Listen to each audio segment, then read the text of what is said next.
Rise and shine. You're watching WCTV Eyewitness News. The Good Morning Show starts now.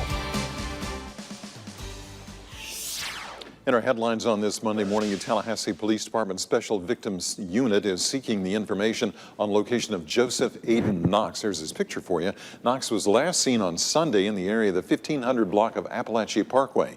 He was last seen wearing a black Salt Life sweatshirt, gray sweatpants, and white sneakers. If you have any information on where he is, call the Tallahassee Police Department. The Florida Department of Law Enforcement is investigating an inmate death at the Leon County Jail. Amanda Mitchell was found unresponsive in her cell around 8:30 on Friday morning. Deputies say they tried to save her, but she died a short time later. Mitchell was booked on drug possession charges. Right now, authorities say no foul play is suspected. Rob?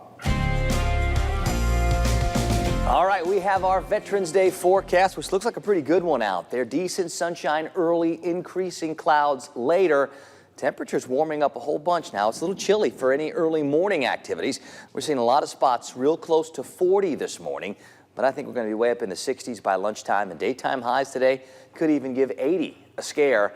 I see much cooler air on the way for later this week. We'll break that down in just a few minutes. Thank you, Rob. 6:31 right now. A break in the investigation now into a missing college student from Alabama.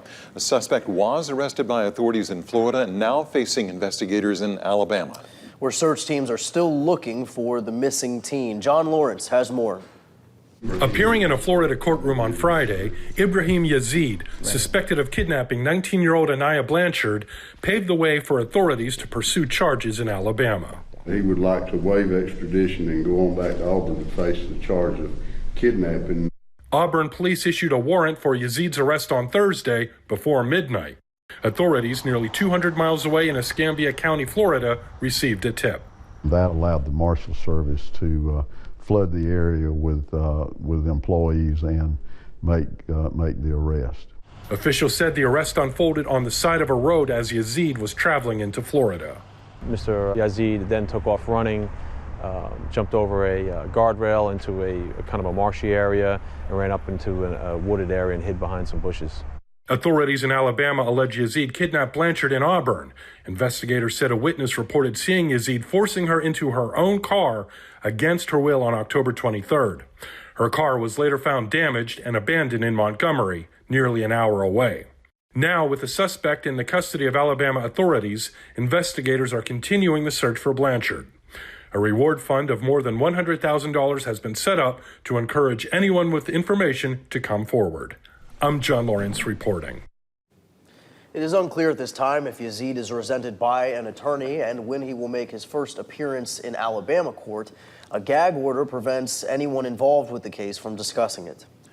Well, the search is on for a suspect in Jackson County, Florida, after the sheriff's office responded to an attempted robbery at the Steel City Marathon station around 9 o'clock on Sunday night. Deputies say that the masked male entered the store and demanded money. No weapon was seen, but the clerk says he could have had one on him. The clerk tried to activate the silent alarm, causing the suspect to leave the store with no money. Anyone who has information about the incident is asked to contact the Jackson County Sheriff's Office. A little closer to home, take a look at that new video of the Leon County Courthouse. That's where fire officials are still investigating after a fire on Saturday. There's clearly visible damage near the rear doors facing Calhoun Street. Crews immediately extinguished the flames and a fire and searched the basement area for any additional hazards. No injuries were reported. A Florida school resource deputy has been fired after he was caught on camera yanking a student by the head and calling a group of bystanders stupid little children.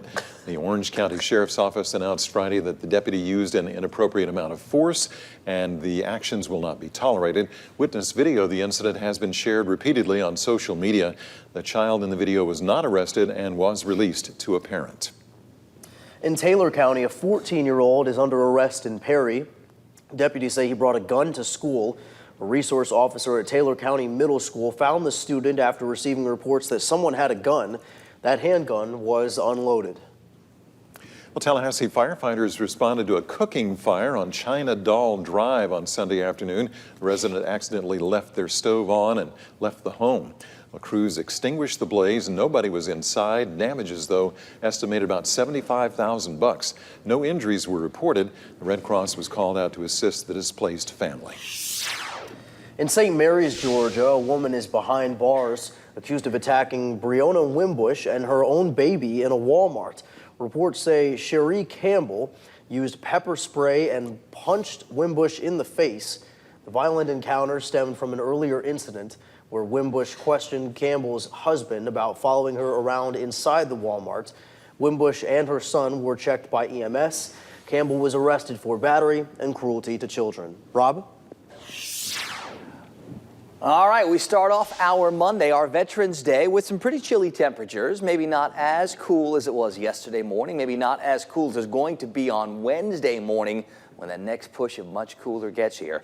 I think we're going to see temperatures climbing quickly today and a little farther. Got a shot to get all the way up close to 80 this afternoon with decent amounts of sunshine, giving way to more clouds throughout the day. And that's what Futurecast here shows us. Increasing clouds throughout the day after a pretty bright start. We'll start looking more north and west for that next shot to get wet tomorrow. I do think a pretty good chance for a lot of us to get some rain tomorrow. And then on the other side of that next boundary, another push of much cooler air. Starting off at 37 this morning in Homerville, 36 in Blakely. So we've got a couple of chilly spots this morning, although it's still 50 in Perry and 53 at Apalachicola, with most areas somewhere between 40 and 45. Tallahassee's at 45, Thomasville 41, Valdosta we're at 41. Not a lot of wind out there today. The breeze will start turning more south, bringing in some of that warmer and more humid air. I do see an increase in clouds as the day goes on. I see an increase in temperatures today too, but those big changes start tomorrow. We'll get to that with the longer range forecast in just a couple of minutes.